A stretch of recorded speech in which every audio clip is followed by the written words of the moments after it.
ओम श्री गणेशाय नमः।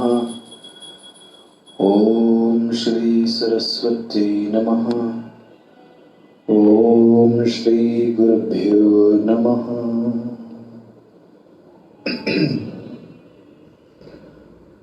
अज्ञानतिमिरान्धस्य ज्ञानाञ्जनशलाकया चक्षुरुन्मीलितं येन तस्मै श्रीगुरवे नमः। तस्मै श्रीगुरवे नमः।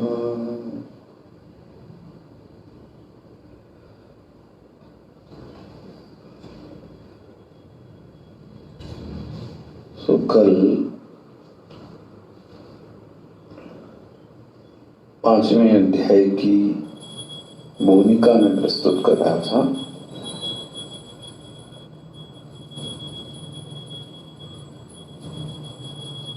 एक बात आपके सम्मुख रखिए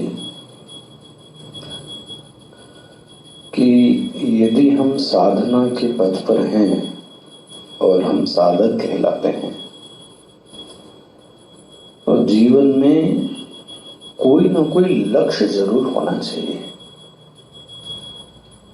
जैसे मैंने कहा, हो सकता है लक्ष्य शॉर्ट टर्म होवे और संभवतः लक्ष्य लॉन्ग टर्म होवे, कुछ भी हो सकता है, लेकिन आध्यात्मिक लक्ष्य कुछ और होता है। तो जीवन का समस्त व्यवहार ऐसा होवे कि वह आपके लक्ष्य को प्राप्त करने में सहायक होवे। ये वाक्य सदैव याद में रखना है। मतलब बोलना, चालना, उठना, बैठना सब कुछ किसके लिए हो? मेरे लक्ष्य के लिए। जैसे एक दृष्टांत आता है, खिलाड़ी होता है तो सोता है, उठता है, जागता है, खाता भी है, मेजर करके खाता है। क्यों? 5 साल में ओलंपिक में एक बार दौड़ने के लिए। ऐसे ही साधक को यदि ध्यान करना है, ब्रह्मज्ञान अर्पण करना है, तो उसके लिए भी उसका जीवन गंभीर होना चाहिए। इसके बाद इस परंपरा को मैंने चालू किया कि सबसे बड़ा एक मनुष्य के साथ भगवान ने वरदान दिया कि मनुष्य के हाथ में कर्म नाम की तलवार दी है। बिना कर्म के मनुष्य एक क्षण भी नहीं रह सकता। और इसी संदर्भ में कल के प्रवचन में बात कही, मनुष्य को कर्म योनि शब्द कहा गया। जब कर्म योनि कहते हैं तो सबसे पहले समझ में आना चाहिए कि कर्म मतलब क्या। तो कल मैंने आपको एक परिभाषा दी, कर्तृत्व पूर्वक विधि निषेधात्मक क्रिया को कर्म कहते हैं। 2 चीजें हो गई, एक तो कर्तृत्व पूर्वक होवे। कर्तृत्व पूर्वक मतलब यह भावना होवे कि मैं काम को कर रहा हूं, तो वो कर्म कहलाएगा। अच्छा, ये भावना न होवे तो वह कर्म नहीं, तो वो क्या कहलाएगा? क्रिया। दूसरा, विधि निषेधात्मक। विधि निषेधात्मक आपके पास यह स्वतंत्रता होनी चाहिए कि मैं चाहे तो यह करूं और मैं चाहे तो यह करूं। इसको बोलते हैं आपको छूट है। और ऐसा कह दूं तो कर्म में स्वातंत्रता की, कर्म में स्वातंत्र की छूट। अगर छूट ही नहीं होगी तो विधि और निषेध शब्द नहीं आ सकता। भाई देखो, पशु के साथ विधि निषेध नहीं है, उसको छूट ही नहीं है। इसको बोलते हैं नेचुरल इंस्टिंक्ट।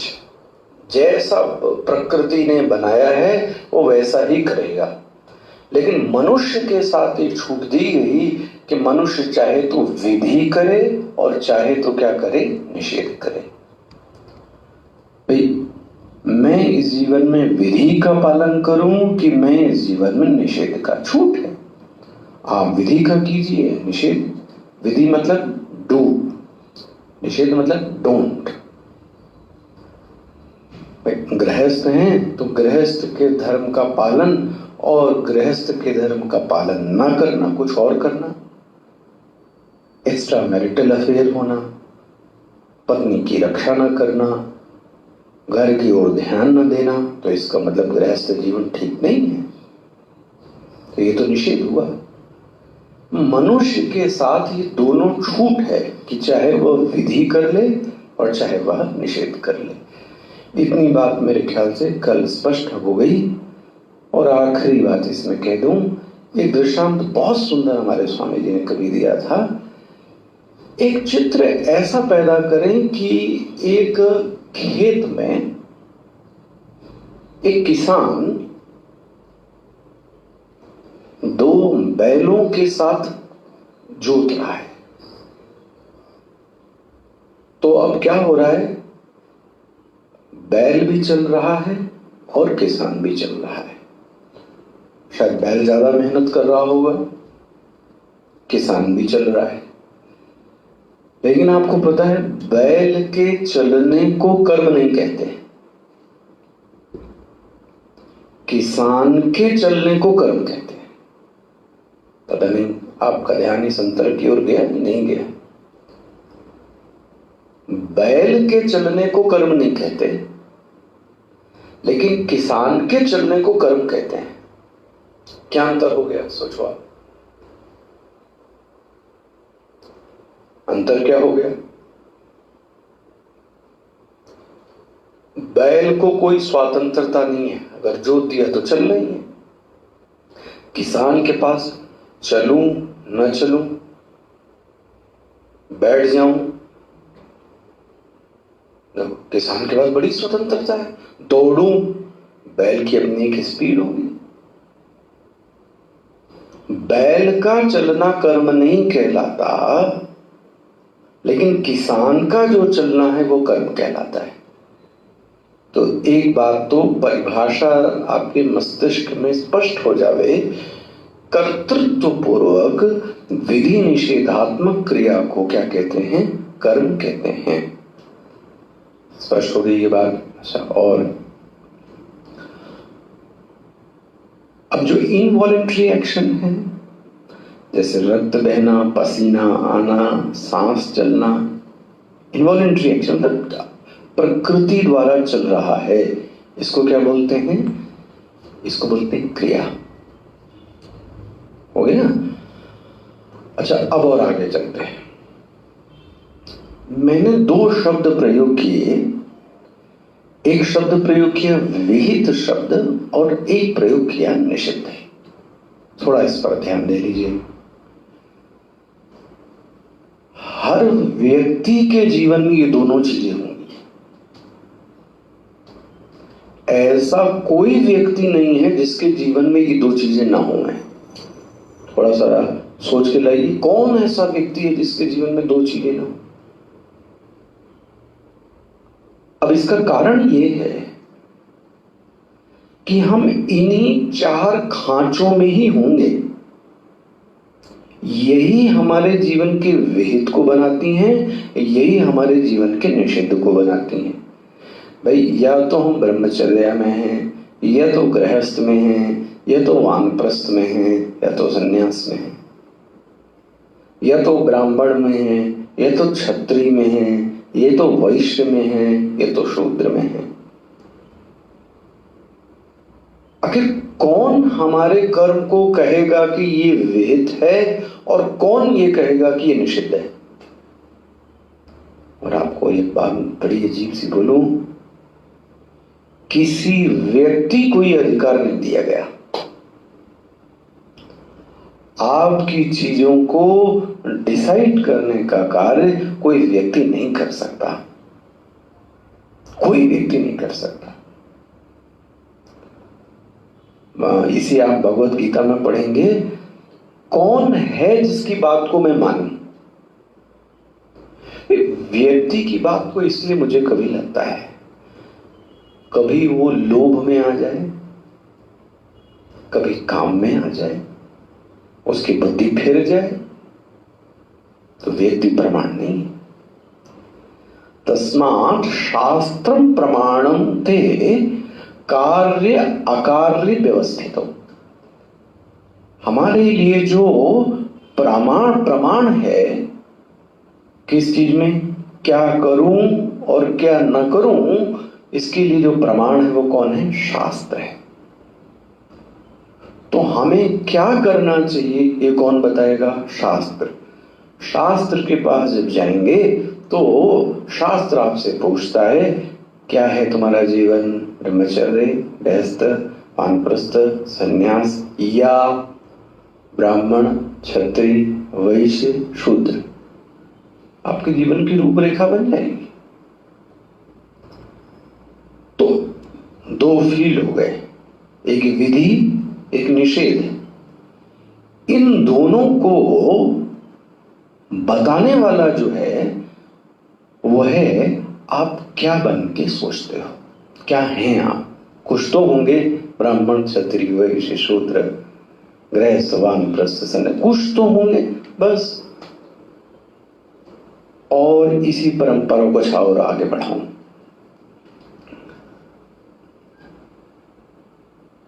अब निषिद्ध तो आपको सब पता ही है, विहित के बारे में बात करूं। जब इसी विहित को हम आगे बढ़ाते हैं, विहित को आगे बढ़ाते हैं, ऐसे व्यक्ति को सत्कर्मी व्यक्ति कहते हैं। कभी कंफ्यूज ना होइएगा जब ये शब्द आए। जो अपने विहित कर्म का पालन करता है, जो अपने कर्म का पालन यथा योग्य आश्रम व्यवस्था अनुसार करता है, ऐसे व्यक्ति को हम क्या कहते हैं? सत्कर्मी। इसी को बोलते हैं सत्कर्म करता है। सत्कर्म करता है इसका मतलब यह हो गया कि यह व्यक्ति निषिद्ध कर्म नहीं करता। माना ना? कभी अपने मन से हम लोग शब्दों को हमने रट तो लिया है गीता के, बट उन शब्दों को आंख बंद करके सोचना चाहिए सत्कर्म मतलब क्या। सत्कर्म का अर्थ हुआ विहित कर्म, क्योंकि ये विहित शब्द आपको कम मिलेगा, सत्कर्म लोग ज्यादा बोलते हैं। ऐसा व्यक्ति क्या कहलाएगा? सत्कर्मी है। कौन? जो विहित कर्म करता है, धर्म के अनुसार, वर्ण के अनुसार, बहुत सारी चीजें हो गई।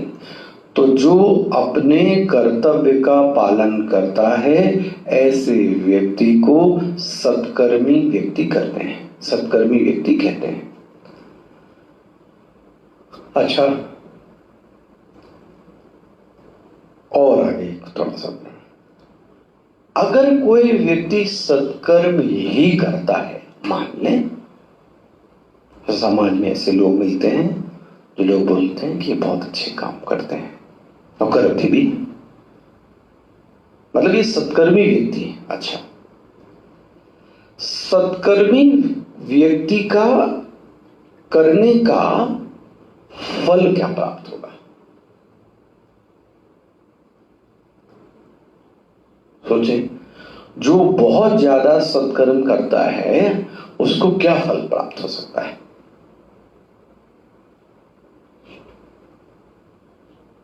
ज्यादा से ज्यादा व्यक्ति यही बोलता है कि मरने पर इनको स्वर्ग की प्राप्ति हो जाएगी। अब वो पता नहीं हुई कि नहीं हुई, प्रश्न रहेगा मन में सदैव। तो वेदांत, जिसको हमारे जो ग्रंथ है बहुत अच्छा है, इसके लिए एक शब्द प्रयोग करते हैं, उसके जीवन में शोभन परिस्थिति का जन्म होता है। जब हम अपने जीवन की परिस्थिति से प्रसन्न नहीं है तो ऐसी परिस्थिति को बोलते हैं अशोभन। और जब हम अपने जीवन की परिस्थिति से प्रसन्न हैं तो इसको क्या बोलेंगे? शोभन परिस्थिति। जैसे कि अच्छा वस्त्र है, अच्छा भोजन है, अच्छे लोग हैं, अच्छे विचार हैं, सब व्यवस्था सब बड़ी अच्छी अच्छी है, हर तरीके की सब अच्छी अच्छी चीजें आती हैं, जीवन आनंद में चलता है।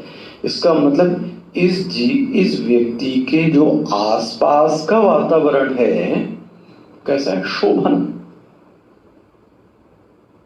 बनाना। ये शब्द ही बहुत महत्वपूर्ण, परिस्थिति जिससे हम चारों ओर से घेरे रहते हैं उसको क्या बोलते हैं पता है, परिस्थिति। जिससे हम चारों ओर से घिरे रहें उसको क्या बोलेंगे, परिस्थिति। अच्छा भैया, किससे चारों ओर से घिरे हो आप? व्यक्ति, वस्तु, जगत, यही तो है चारों ओर आपके। व्यक्ति होगा, देखो अगर अच्छे अच्छे व्यक्ति आपके जीवन में आ रहे हैं तो समझ लेना किसका परिणाम है, सत्कर्म का। जब उल्टा भी है, अगर व्यक्ति गलत गलत आ रहे हैं तो समझ लेना हम दुष्कर्म का है। जीवन में दुखदायी परिस्थिति आ रही है, इसका मतलब फिर तो दुष्कर्म का परिणाम। तो एक ही शब्द बोलूं, यदि सत्कर्म करता है तो उसका एक बहुत बड़ा परिणाम सामने आता है। उस परिणाम को बोलते हैं शोभन परिस्थिति का निर्माण। अब शोभन परिस्थिति में क्या क्या आ गया, अच्छे शरीर की प्राप्ति, ले ये भी है। भोजन है, भोजन खा नहीं सकते, शरीर में ऐसी हीनता है कि शरीर में देख नहीं पा रहे हैं, चल नहीं पा रहे हैं, उठ नहीं पा रहे, ये हीनता है, तो अच्छा शरीर नहीं प्राप्त है, अच्छे लोग नहीं मिल रहे, तो इसको बोलते हैं शुभ शरीर की प्राप्ति। फिर शुभ लोक की प्राप्ति। अब सत्कर्मी व्यक्ति के साथ महाराज एक और चीज है कि उसने अच्छे कर्म किए हैं, तो अच्छे कर्म के कारण उसको फिर से जन्म भी लेना पड़ेगा। ये साइड इफेक्ट है भाई। अच्छे कर्म किए हैं तो अच्छे कर्म के लिए आपको फल भी क्या मिलेगा, अच्छा तो मिलेगा ही, फिर तो जान लो। इसका मतलब एक चीज हो गई कि सत्कर्म करने से व्यक्ति यहां पर गमनागमन, अच्छा शब्द बोल दो, संसरण सदैव बना रहेगा। संसरण अच्छा बना रहेगा मतलब क्या होगा, यहां व्यक्ति सदैव आता और जाता रहेगा। स्पष्ट हुआ? किसका गुजरा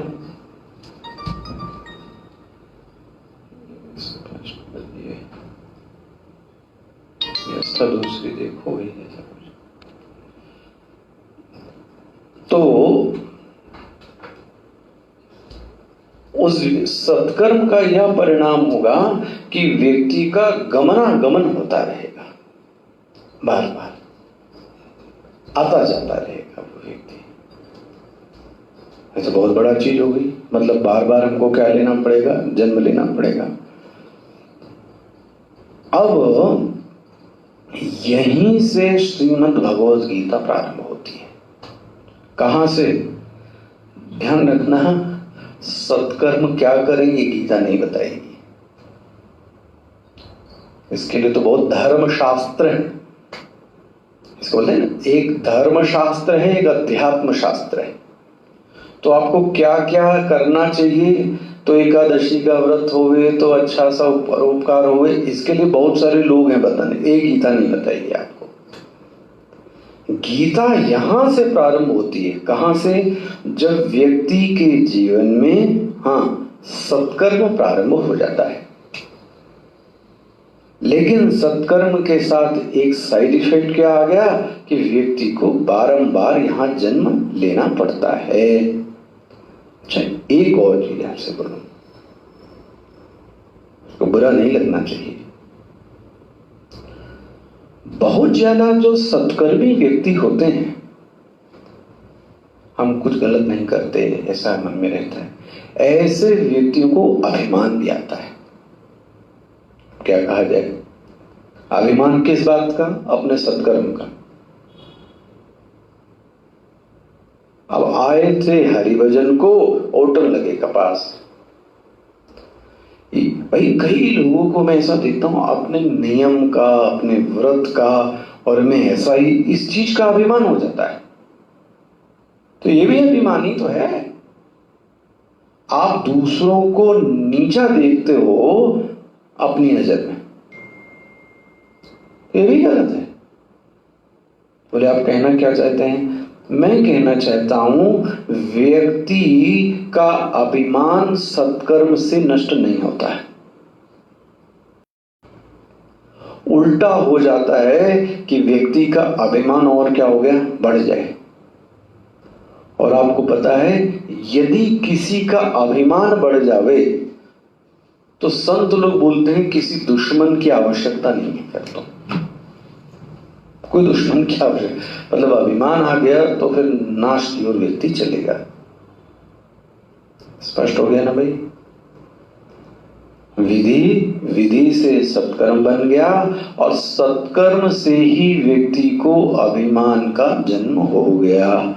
ये बहुत ध्यान रखना चाहिए, हमें अपने सत्कर्मों का भी अभिमान न होने पाए।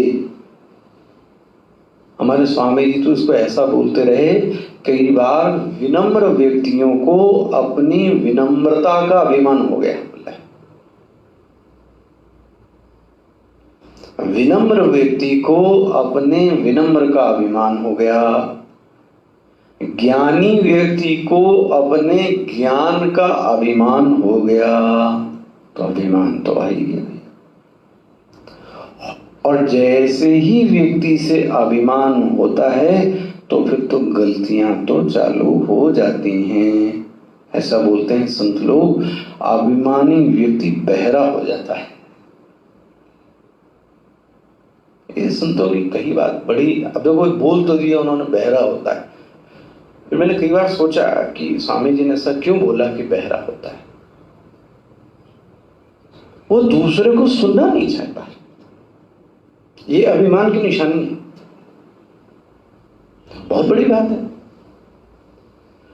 हम जब दूसरों को सुनना ही नहीं चाहेंगे, सुनना मतलब आपसे वो कुछ कहना चाहता है, लेकिन हम इतने निष्ठ हैं अपने इस बात में, हम ही ठीक हैं, तो मामला गड़बड़ है। फिर तो कम से कम सुन लें, फिर बता दें कि इसमें दोष है।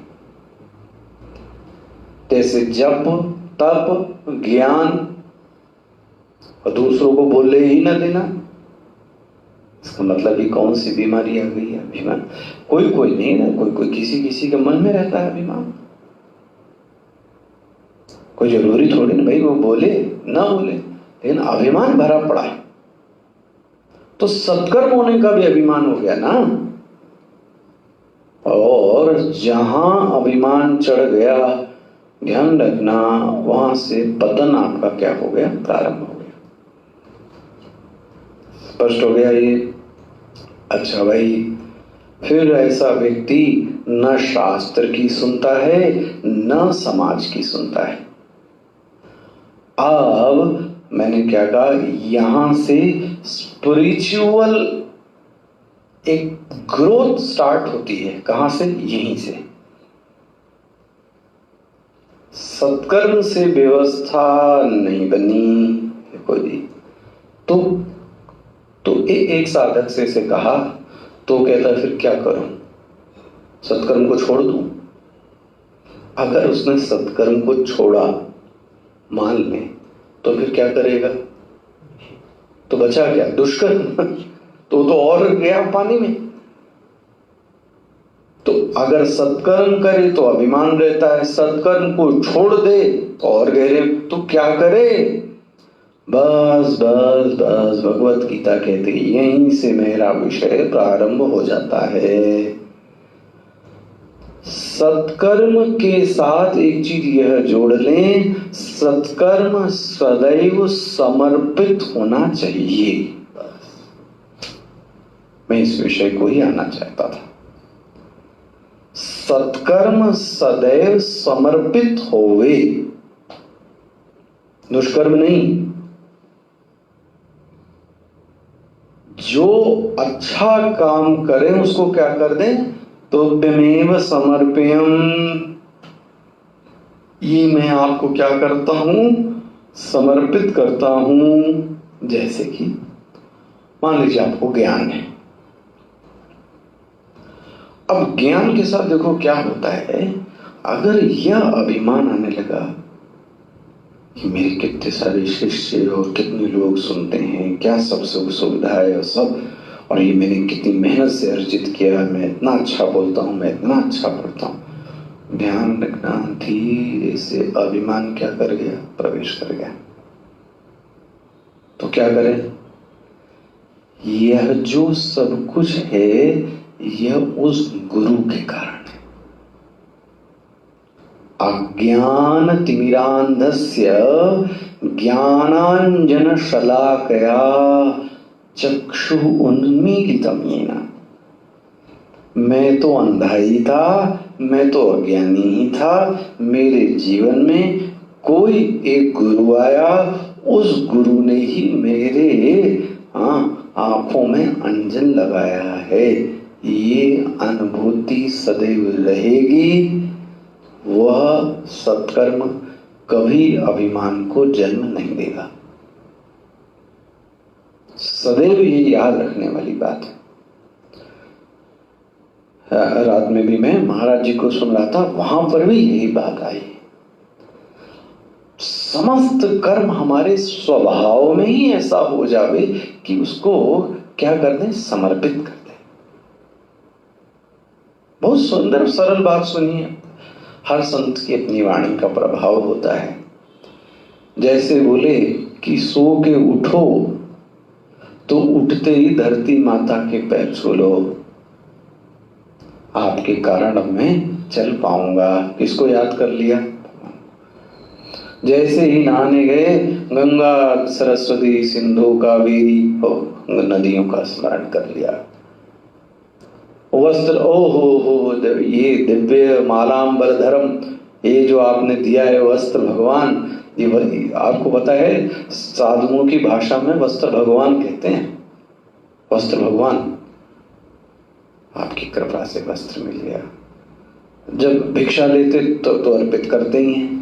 तो क्या हुआ, आप साधु की जिंदगी को देखें। कई बार मैं खुद ही साधक के तौर पे देखता हूं, उसकी दैनिक दिनचर्या में एक सिस्टम ला दिया गया कि वो हर चीज के लिए किसको याद करता है, ईश्वर को।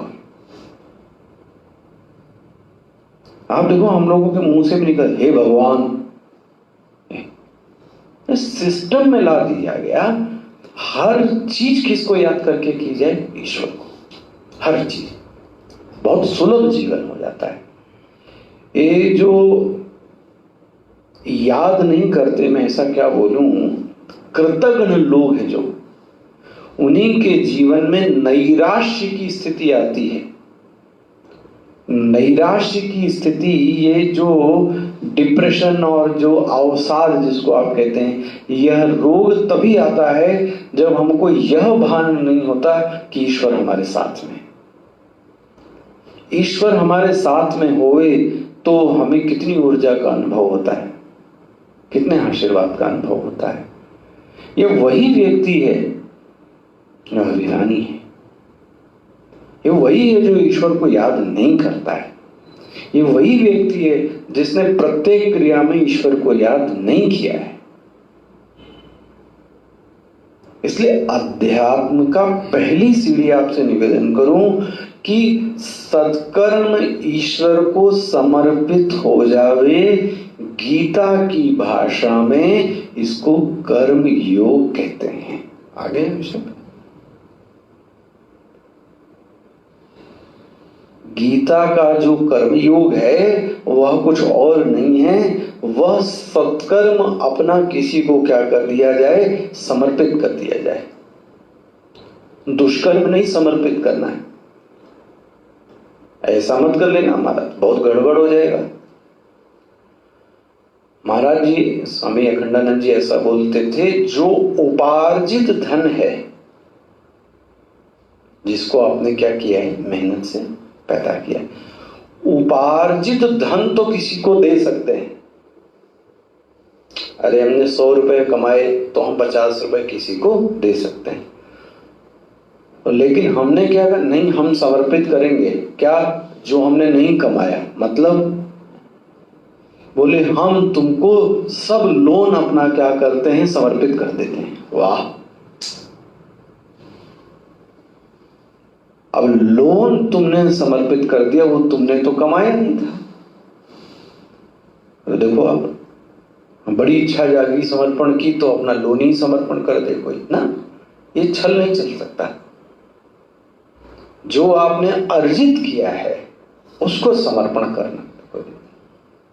उपार्जित धन का ही तो समर्पण होता है, और इसी को मैं गीता की भाषा में कहता हूं, इसी का नाम क्या है, कर्मयोग। कर्मयोग मतलब क्या हो गया, दो चीजें घुस जाएगी दिमाग में, सत्कर्म हो गए और सत्कर्म के बाद क्या हो गई, वह समर्पित हो गए। ठीक है, अच्छा, और इस परंपरा को आगे बढ़ा लें। समर्पण हम क्यों नहीं कर पाते, और समर्पित कर देने वाली चीज क्या है?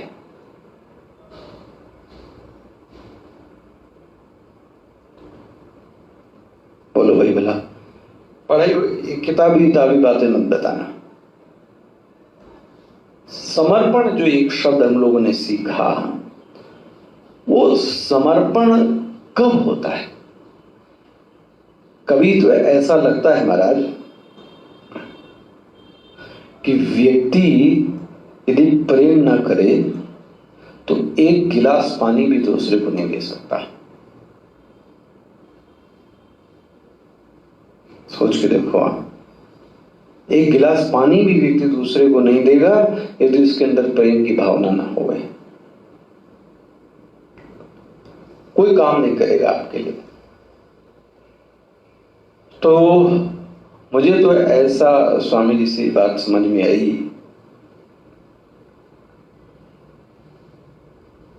इसको कैसे आपके सामने रखूं। समर्पण एक सामर्थ्य का नाम है, एक सामर्थ्य का परिणाम है, ऐसा कह लें। उसका एकमात्र हेतु ये दिखता है, मतलब जो सही बात है, कि यदि किसी व्यक्ति के प्रति मेरी श्रद्धा होवे और प्रेम होवे तो व्यक्ति समर्पित हो जाता है। दिखता है ये दो हेतु, दो ही हेतु हैं, तीसरा लाके देखिए, शायद मनन और करें।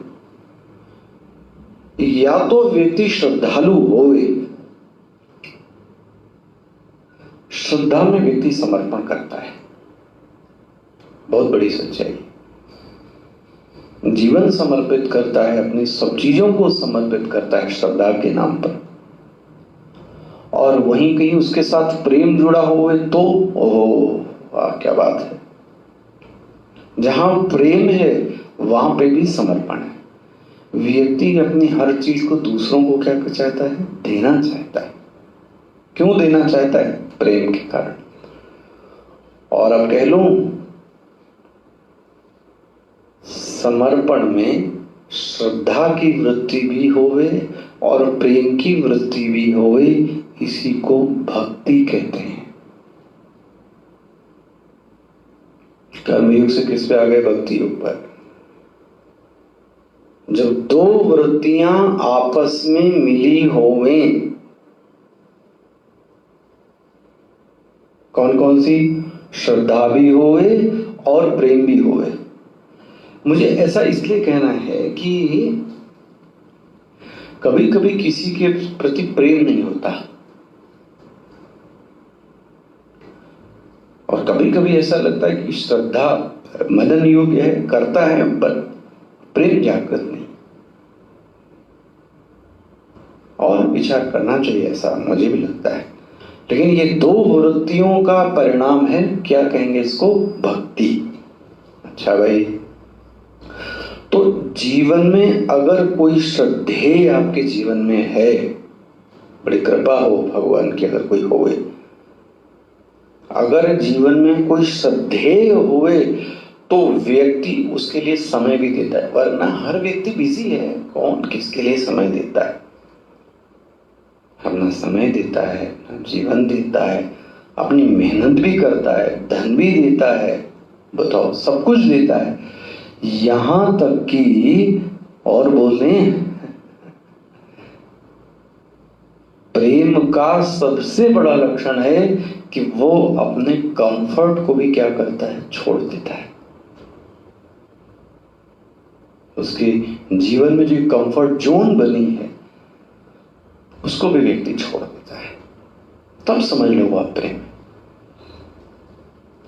किसके कारण? बोलते हैं प्रेम के कारण। तब समझना यही वृत्ति जग गई।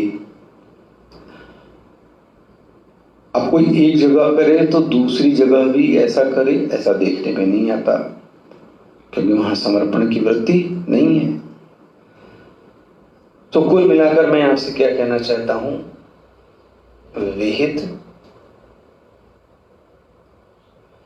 विहित कर्म से ही मैंने क्या बोला? सत्कर्म। सत्कर्म से अभिमान की वृद्धि हो जाती है। तो सत्कर्म को भगवान को क्या कर दें? समर्पित कर दें। इसको क्या कहेंगे? कर्म योग। जब समर्पण की वृत्ति प्रधान हो जाती है, कब होती है? जब चित्त में श्रद्धा होवे, जब प्रेम होवे, तब वो किसका योग ले लेती है? भक्ति का, है ना? अब क्या हो गया? ये भक्ति योग उसका क्या हो गया? जाग गया। तो समर्पण को अगर जगाने वाला कोई चीज है तो वह तो जीवन में मैं ऐसा कह सकता हूं प्रेम है या तो श्रद्धा है। प्रेम और श्रद्धा के अलावा कोई ऐसी और चीज नहीं है जो व्यक्ति को क्या कर दे? समर्पित करा दे। संत में, गुरु में, सब में समर्पित कराने वाली चीज यही है। और प्रेम की वजह से ही व्यक्ति अपना सुख सुविधाओं का क्या करता है? त्याग कर देता है। स्पष्ट हो गया? तो कर्म योग में दो एलिमेंट हो गए। एक हो गया सत्कर्म, दूसरा हो गया समर्पण।